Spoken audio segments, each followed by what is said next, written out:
በኦሮሚያ ክልል ውስጥ የኦሮሚያ ህዝብ መዝሙር ነው።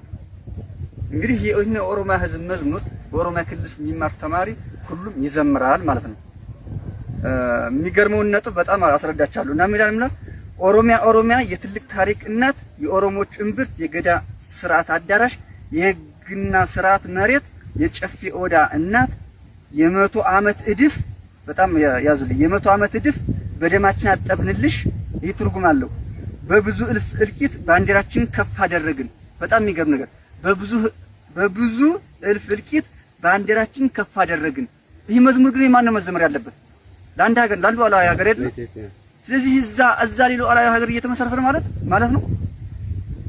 በብዙ እልፍ እልቂት ባንዲራችን ከፍ አደረግን። የትኛውን ባንዲራ? እዛ ከግብጽ ይዘውት የመጡትን እና ገዳ አሁን ሀገሪቱን ሽዋን አጠቃላይ አዲስ አበባን ጨምሮ የሚያወረብለውን ይህን ከግብጽ የመጣ ባንዲራ ነው ማለት ነው ከፍ ያደረጉ በብዙ እልፍ እልቂት በደማችን ከፍ አደረግን። ግን ይህ ስኒ ግን መሆን የነበረበት በብዙ እልፍ እልቂት ባንዲራችን ከፍ አደረግን ማለት ለኢትዮጵያ ለሉዓላዊ ሀገር ነው መዘመር ያለበት። ስለዚህ ይህን መዝሙር ኦሮሚያ ክልል ውስጥ ያለ ትውልድ ይማራል። ማን ነው የሚማረው? ሁሉም አማራውም፣ ትግሬውም፣ ጉራጌውም፣ ሀዲየውም፣ ሶማሌውም፣ አፋሩም እዛ ክልል ውስጥ ያለ ይማራል ማለት ነው። ስለዚህ ሉዓላዊ ሀገር የመመስረቱ እድል ወይም ሁኔታዎች ተመቻችተዋል። ጊዜ ነው የሚጠብቀው ማለት ነው። እና ደስ ብሎናል፣ ደስ ይበልሽ፣ ስልጣን መልሰን አገኘንሽ ይላል። ይህ ትርጉሙ በአማርኛ የተተረጎመ ነው። የኦሮሞኛ ማለት ስንተውና ስለዚህ ከዚህ አንፃር ኢትዮጵያ ውስጥ ያለው ነገር አንድ ሀገር አለ ለማለት ያስችላል። ለጊዜው ነው። ሁለተኛው ለመጨረሻ አንድ ጥያቄ ላቅርብልህ።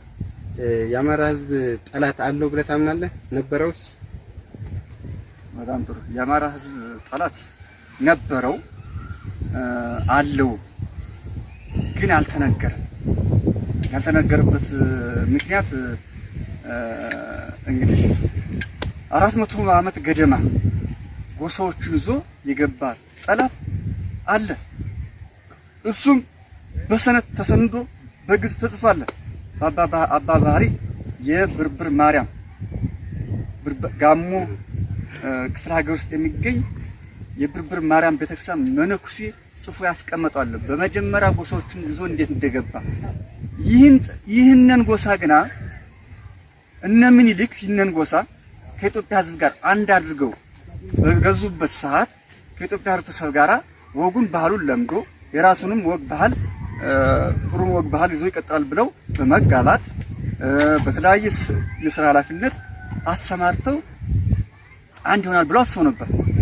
ገዳ ግና የጦርነት ባህሉን የማፈናቀል፣ የመግደል፣ የአሰቃቂ ግድያ የመፈጸሙን አልተውም። በእነማን አማካኝነት? ገዳ የሚመራቸው ንዑስ ጎሳዎች አሉ። ቢቱ፣ ከረዩ፣ ቄሮ፣ ኦነግ፣ ሸኔ እየተባለ ሰዎች አንድ ናቸው። ስማቸው ነው የሚቀየረው። እነዚህ ዛሬ ህዝባችን በወለጋ በአርሲ አሰቃቂ ግድያ እየገደለ የሚኖር ጠላት አለን፣ ግን ተደብቆ አልተነገረም። ፖለቲከኞቻችን ማን እንደሆነ ጠላትን አላወቁም። እስካሁን ድረስ 50 ዓመት ትግል ሂደት ተካሂዷል። ከዛ ሰዎች ጀምሮ ግን ጠላትን ሳያውቁት የተካሄደ ትግል ነው። እኛ ፖለቲከኞቻችን ላይ ግልጽ እንድታደርግልን የምንፈልገው ነገር የገዳ ስርዓት ማለት ህዝባችን የሚያውቀው በሽምግልና እና በእርቅ ነው። አሁን ደግሞ አንተ የምትለን ነገር ከዚህ በተቃራኒው ነው። ምናልባትም ገዳ የጦር ድርጅት ነው ብለህ ታምናለህ? በጣም ገዳ ማለት እንዳልኩት የጦር ድርጅት ነው፣ የጦር ተቋም ነው። ግንሳ ይባስ ብሎ ደግሞ ያላወቀው ህዝባችን ያላወቀ ፖለቲከኞቻችን በዩኒስኮ እንዲመዘገብ ተባባሪ ሆኖ ዩኒስኮ ላይ አስመዘገቡት። ምንድነው ያስመዘገቡት? የሽማግሌና የአባወራዎች ተቋም ያሰራቂ ተቋም ተብሎ የተመዘገበ። ግን መሆን ያለበት ይህ ተቋም ተወግዞ እኛም ለዓለም አቀፍ ማህበረሰብ አስታውቀን የአሸባሪ ቡድን መሆኑን መካከለኛው ምስራቅ ላይ አይሲስ እንደተፈጠረ ሁሉ በአፍሪካ ብቸኛው ኢትዮጵያ ውስጥ የተፈጠረ የአይሲስ ቡድን ማለት ገዳ ነው፣ ጦር ድርጅት ነው። ለምን? እሱ ባህሉም ወጉም እሴቱም ጦር ነው። በኢትዮጵያ ህዝብ ላይ በኢትዮጵያ ነባር ህዝብ ላይ በየ8 ዓመቱ በሳይክል ወይም በዙር የሚካሄድ ጦርነት እያካሄደ የኢትዮጵያን ነገድ ያጠፋ የጦር ድርጅት ነው። ያጠፋቸው ነገዶች በዩኔስኮም ተመዝግበዋል።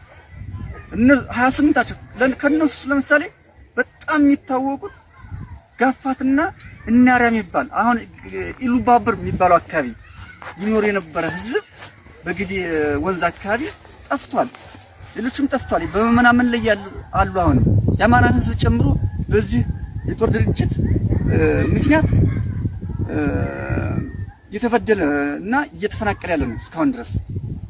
ግን ፖለቲከኞቻችን ይህንን አላወቁትም። ካሁን በፊት የእምነት አባቶቻችንም ይህንን ነገር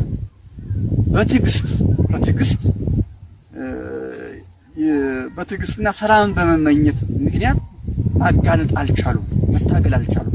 ካሁን በኋላ ግን የሃይማኖት አባቶቻችን እውነቱን ቢናገሩና ከተቻለ ይህን የማፈናቀል የመግደል ባህሪውን በኤቱ በከረዩ በቄሮ በሸኔ በኦነግ በሚባሉ ቡድኖች አማካኝነት ይህንን ቢተው ከዛ ውጭ ግና እንዳይስ በአሸባሪነት ተፈርጆ ሁሉም ዓለም አቀፍ ማህበረሰብ ተባብሮ ይህንን ቡድን ከስረው ማስቆም ወይም ማጥፋት ነው ያለበት። ከዛ ውጭ ኢትዮጵያ በምን ታምር ሰላም አታገኝም።